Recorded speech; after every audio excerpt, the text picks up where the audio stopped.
정부가 좀 재정 지출을 해서 어떤 마중물 역할을 할 필요가 있다. 왜냐면 지금 그만큼 어렵기 때문에. 네. 그래서 항상 그런 건 아니지만 때때로 비상시에는 정부 역할을 해야 된다라는 게 이제 추경의 필요성에 대한 얘기고요.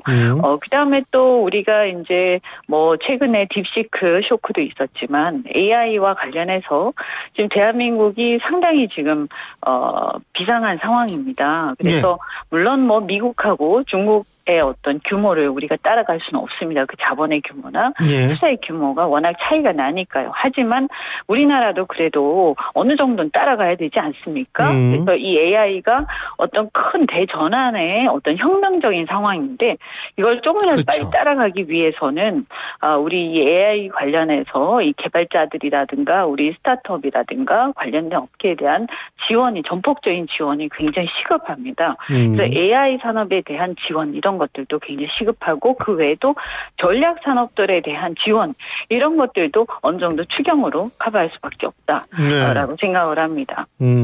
아니 지금 말씀 들어보니까 뭐 사실 이현주 의원님께서는 과거에 대기업의 이 고위 임원도 지내셨고 또 변호사시고 하니까 특히 이런 경제 부분에 대해서도 나름대로 일가견이 있으실 것 같아가지고 제가 여쭤본 건데. 네, 자, 그렇죠. 그래서 사실 그 최근에요. 그냥 저만 그렇게 얘기하는 게 아니고요. 정부 측의 이제 한은 총재도요, 추경이 한 20조 정도, 15에서 20조 정도 필요하다, 이렇게 얘기를 했고요. 그리고 글로벌 투자은행, 모건 스탠리가 최근에 발표한 보고서에 보면 20조 원 규모의 추경을 편성하면요, 이렇게 이제 경제 어려울 때는 경제 성장률을 0.2% 올릴 수 있다, 이렇게 전망을 했습니다. 그래서 최근에 또 최상목 권한대행도 추가 재정 투입, 이렇게 표현은 하긴 했습니다만, 이것을 이제 민생 경제 회복의 골든타임, 이렇게 언급을 하면서 사실은 추경 논의를 요청했다고 보이거든요. 그래서 이게 타이밍이 있습니다. 지금이라도 늦지 않았으니까 추경을 투입을 해야지, 만약에 경제 완전히 죽고 나면 그때는 추경 투입을 하더라도 그때 늦을 수밖에 없다. 그래서 골든타임을 놓치지 말아야 된다. 이렇게 말씀드립니다. 근데 국민의힘은 지금 에너지 3법 법률안하고 같이 논의하자 지금 이런 모양이던데요. 아니 뭐 에너지 3법도 국가전력망법하고 뭐 해상풍력법 그다음에 이제 아마 핵 폐기물 처리 관련된 법하고 이렇게 있을 텐데요. 이것도 저희가 이렇게 하지 말자는 게 아니기 때문에 이것도 얼마든지 같이 할 수 있습니다. 지금요. 어쨌든 이재명 대표가 그러니까 그 실용주의, 민주당은 실용주의 정당이다. 그리고 예를 들면 여러 가지 측면에서 실용주의 얘기를 많이 하고 있는데, 그죠? 제가 볼 때는 아무래도 또 이현주 의원님이 최고위원이시고 뭐 이러니까 좀 일정 부분 역할을 하셨을 것 같다는 생각도 들어요. 네. 그래서 사실은 이제 실용주의 저도 말씀 많이 드렸고요. 그래서 지금 이 시대가 이제 트럼프 2.0 시대에서 우리가 관세 전쟁 얘기 많이 나오지 않습니까? 최근에요. 그러면 이제 지금 이 시대가 어떻게 보면 이 과거의 어떤 좌우 이데올로기 시대가 지나가고 사실은 이제 생존이 중요한 그런 시대가 왔어요. 그래서 생존 이데올로기 시대다. 저는 이렇게 표현을 하는데 그러면 이 생존이 뭐냐 하면 개인의 생존도 있지만 국가의 생존도 있는 거거든요. 근데 우리나라가 지금까지 잘 해왔지만 그래도 굉장히 최근 들어서 어려워지고 있지 않습니까? 여기서 우리가 살아남기 위해서 우리 국가와 우리 기업들과 그다음에 우리 국민들이 정말 이 생존 경쟁에 살아남기 위해서는 사실은 이렇게 이념에 치우쳐서 뭐 예를 들어서 어떤 복지는 우파 복지, 어떤 복지는 좌파 복지, 어떤 에너지는 우파 에너지, 어떤 에너지는 좌파 에너지. 이 너무 웃기지 않습니까? 그렇죠. 지금 그런 게 어디냐. 우리는 지금 배가 고파요. 그래서 지금은 이념보다는 실용으로 가야 된다. 흑묘백묘도 우리가 얘기를 하는데요. 그래서 최근에 우리가 뭐라고 했냐면 그 민생회복지원금을 그동안 계속 주장을 해왔습니다. 민주당에서요. 그런데 이 추경을 이제 민생회복지원금을 포함해서 하자라고 우리가 주장을 하니까 국민의힘에서 이게 이재명표 추경이다라고 해서 반대를 계속 하더라고요. 그래서 좋다 그러면 그러면 이게 뭐 이재명 표 브랜드 뭐 민주당 표 추경 이런 거 우리는 바라지 않으니까 이걸 하면 우린 좋지만 굳이 그거 안 해도 사실은 안 하는 것보다는 추경을 하는 게 아까 0.2% 경제 성장률 얘기했지만 하는 게 우리 경제를 위해서 필요하지 않습니까? 그래서 이 솔로몬의 선택에서 우리가 아이를 살리는 그 심정에서 정말 이거 민생회복 지원금 안 해도 좋으니까 다른 방법으로 당신들이 원하는 방식으로 민생을 회복하는 어떤 다른 방식이 있으면 그걸 하더라도 좋다. 그러니까 무조건 하여튼 추경은 하자. 어떤 방식으로든 이렇게 얘기를 했습니다. 이런 것도 하나의 실용주의의 일환인 거죠. 그 주 52시간도 이제 굉장히 이 논쟁의 중심에 있는 것 같은데 말이에요. 김동연 경기도지사가 이제 이재명 대표 주 52시간 노동에 대해서 좀 유연한 입장을 표명하니까 김동연 지사가 하는 얘기가 우리가 추구하는 가치와 철학은 정체성을 분명히 유지하는 것이다. 이렇게 얘기를 했는데요. 어떻게 보십니까? 우리의 정체성이라는 게 이제 어떤 건지를 분명하게 얘기를 안 하셨는데요. 네, 이게 지금 주 52시간을 여기서 노동시간 총량 또는 주 52시간의 그것의 어떤 총량을 갖다가 우리가 더 늘리자 이런 얘기가 아니에요. 그래서 얼마 전에 이 관련된 디베이트에서 저희가 혹시 그런 것과 관련해서 노동계에서 의심이 있길래 우리도 분명히 확인을 했습니다. 그래서 이제 기업 쪽에다가 확인을 했어요. 혹시 연간 총 노동시간을 갖다가 늘리자는 얘기가 아니냐 혹시. 왜냐하면 국민의힘에서 그런 주장을 하길래 그것은 사실은 안 될 일이거든요. 이런 걸 빌미로 해가지고 노동시간 늘리겠다 이런 식으로 악용하게 되면 이건 사실은 노동자들을 해할 수 있는 거기 때문에 그것까지 우리가 동의해 줄 수는 없거든요. 그죠? 그래서 그거는 확인을 해보니까 그건 아니다. 그다음에 그러면 예를 들어서 더 많이 일을 몰아서 일하고 몰아서 쉬자 이런 취지라면 유연하게 하자라는 취지라면 만약에 야근을 하거나 혹은 휴일날 일을 하게 될 경우에 그때 야근 수당 휴일 수당 다 주는 거에 대해서 동의하느냐라고 하니까 그것도 다 동의한다. 그러면 그렇게 몰아서 일을 할 경우에 사실 총 비용은 회사 입장에서 더 늘어나는데도 불구하고 회사와 노사가 같이 합의해서 더 그때는 주문이 폭주하니까 더 늘려서 일을 하고 그다음에 몰아서 쉬자라고 합의가 돼서 한다고 한다면 우리 입장에서는 굳이 그것을 반대할 이유는 없는 거죠. 그래서 반도체든 AI든 이렇게 특히 연구직에 한해서 이건 뭐 생산직에 해당되는 얘기는 아닙니다. 그것은 육체적인 노동은 한계가 있기 때문에요. 그래서 연구직에 한해서 이 막 이렇게 연구가 몰아칠 때 그래서 정말 아이디어가 막 이렇게 샘솟을 때 그럴 때 좀 이럴 때 몰아서 좀 연구를 하고 또 몰아서 좀 쉬고 싶다라고 할 때 지금에 있는 제도를 조금 더 유연하게 하고 절차를 좀 더 간소하게 하자라고 한다면 그것은 충분히 우리가 고려해 볼 만하다라고 이제 그렇게 얘기를 한 거죠. 다만 지금 이제 어떤 문제가 있냐면 여전히 이제 국민의힘에서는 노동시간 총량을 늘리자라는 태도인 것 같고요. 사실 그것은 우리가 거기까지 용인해 주기는 어렵습니다. 그래서 그 부분은 우리가 어떤 기본 철학을 버린 건 아니다. 이 말씀을 드리고요.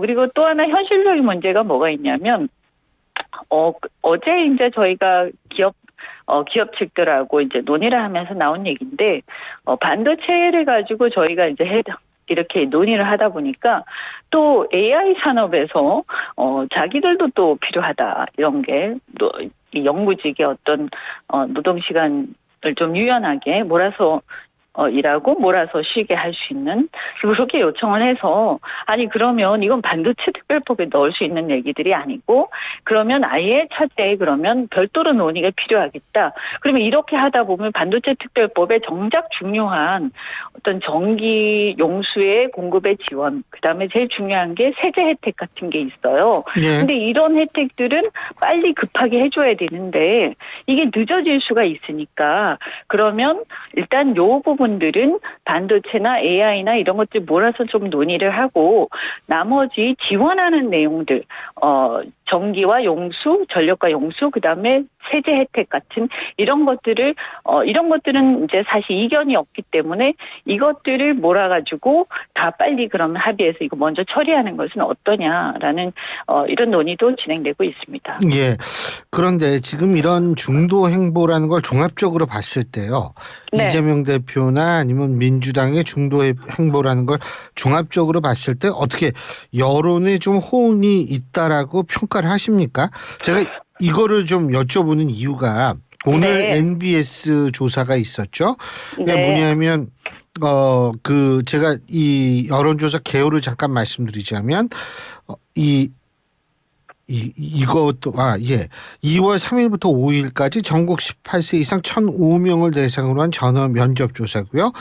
엠브레인 퍼블릭, K스테이 리서치, 코리아 리서치, 한국 리서치 네 군데가 이제 조사를 한 건데 이거를 보면은 국민의힘이 좀 앞섰어요. 정당 지지도에서 물론 1% 포인트 차이기는 하지만 근데 그 응답률이 얼마? 20%입니다. 네. 예, 네. 전화 면접이기 때문에 요거는 네. 좀 그런데 2%포인트 차이군요. 정당 지지율 국민의힘이 39%, 더불어민주당이 37%, 조국 혁신당이 4% 뭐 이런 식이었는데 이거는 어떻게 보세요? 요거는? 그러면 솔직히 이제 뭐 저 개인적인 생각입니다만 저는 명태균 사태 이후로 그 여론조사에 대해서 그렇게 크게 비중 있게 보고 있지 않고요. 물론 이거 제 개인적인 생각이에요. 예. 왜냐하면 제 주위에도 이렇게 보면 이 여론조사의 어떤 신뢰성이 굉장히 많이 떨어져 있는 상태인 것 같고요. 그다음에 또 하나가 어떻든 간에 여론조사는 뭔가 흥분되어 있는 집단이 훨씬 더 이게 열정적으로 응하거든요. 그런데 현재는 어쨌든 지금 흥분되어 있는 집단은 초기에 이렇게 그 계엄이 일어났을 때 계엄 직후에는 흥분되어 있는 그러니까 분노한 집단이 민주당 지지층이었습니다. 그래서 한 민주당이 뭐 50% 이상 막 이렇게 됐는데요. 지금은 사실은 이제 나름 뭐 자기 집단이 어떻게 결집되어 있거나 흥분으로 결집되어 있는 집단이 국민의힘 지지층이겠죠. 그래서 지금은 이제 그것이 뭐 좀 그쪽이 이렇게 좀 더 결집되어 있을 수밖에 없다 이런 생각이 들고요. 그래서 이런 어떤 뭐 중도 행보라고 말씀은 하시는데 어쨌든 이러한 행보, 실용주의 행보라는 것이 단기간에 나타나는 것은 아니다라고 생각하고요. 이건 진정성을 가지고 계속해서 우리의 어떤 진심을 보였을 때만이 이것이 어떤 성과를 나타나는 것이지 뭐 한두 번 이런 얘기를 했다고 해서 금방 이것이 반영이 되어서 지금 현재와 같이 이렇게 탄핵 국면에서 막 한쪽이 흥분되어 있는 상태에서 이것이 반영이 딱 되기는 어렵죠.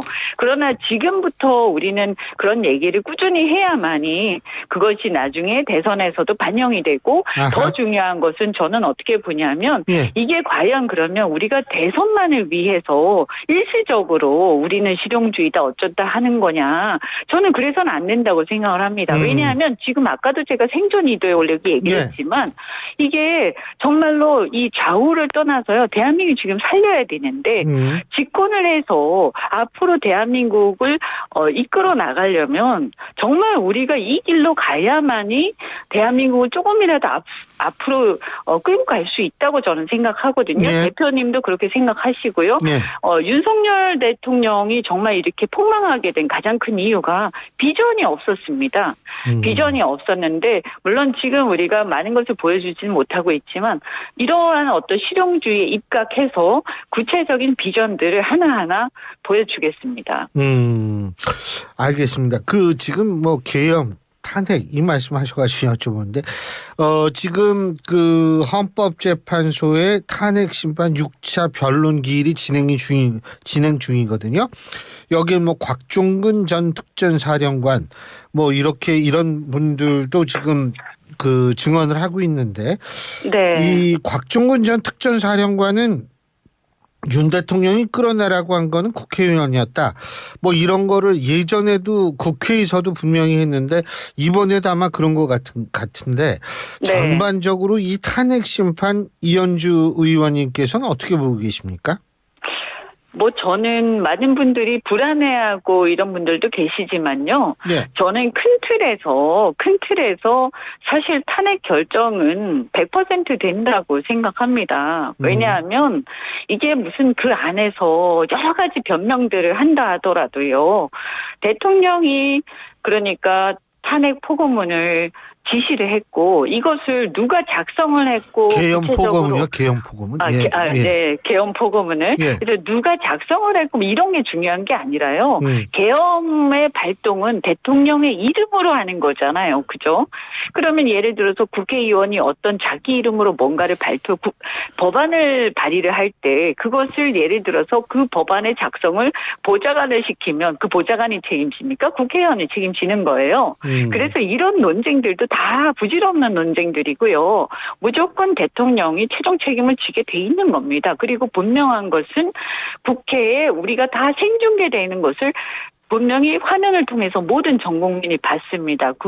무장한 군인들이 국회 창문을 깨고 국회에 난입을 해서 국회 의결을 방해하려고 하는 그 장면을 전부 다 목격했기 때문에 그걸로 그냥 끝난 거다. 그리고 이런 상태에서 이렇게 위헌적인 계엄을 한 것이 분명한 이상 이런 상태에서 대통령의 어떤 탄핵이 기각될 가능성은 저는 1%도 없다라고 생각을 합니다. 다만 이 과정에서 네. 그들의 어떤 주장, 윤 대통령 측의 주장을 충분히 우리나라는 민주주의 국가이기 때문에 사법부에서 헌재에서 충분히 들어야 할 의무가 있으니까 우리 지지층 속에서는 뭐 왜 저런 얘기 다 듣고 있냐라고 하지만 듣기 싫더라도 사법부는 들을 수밖에 없고 그 절차는 적법하게 다 보장되어야 한다. 이것을 우리가 어느 정도는 인내를 해야 되는 거죠.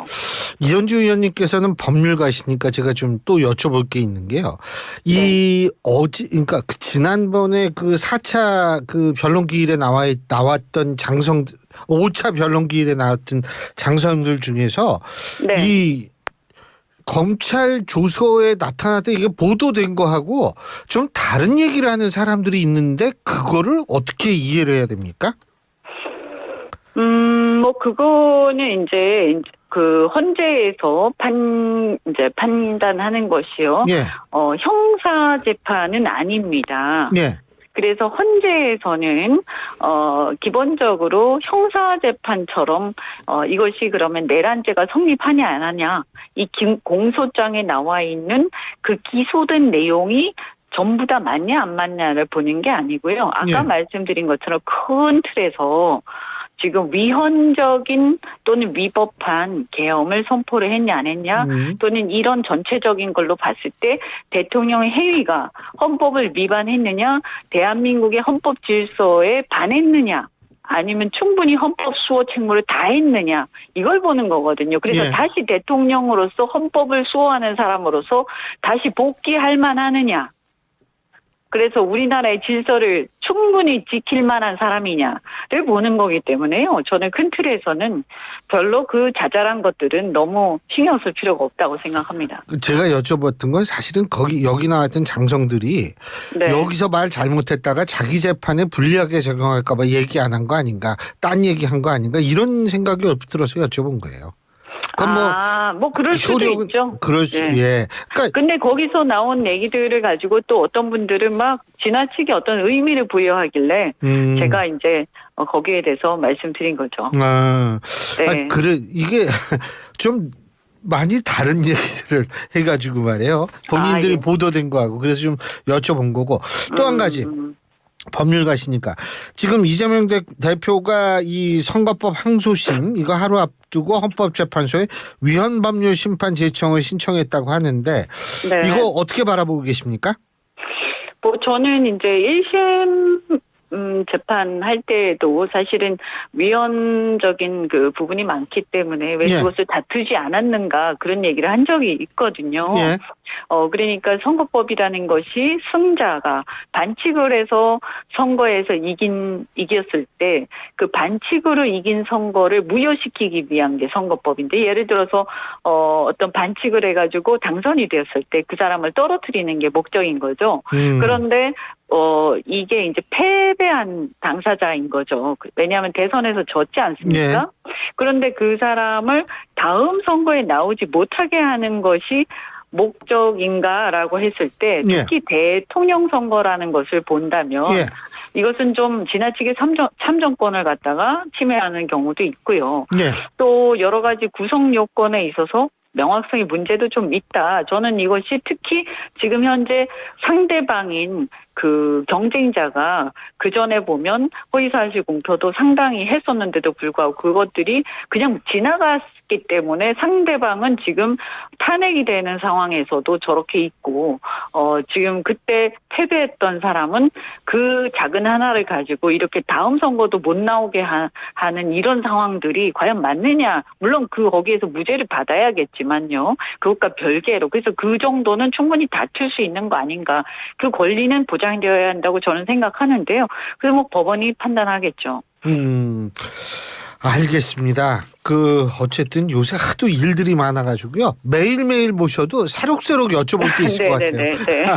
자, 오늘 말씀 여기까지 듣겠습니다. 고맙습니다. 네, 고맙습니다. 예, 지금까지 더불어민주당 이현주 최고위원이었습니다.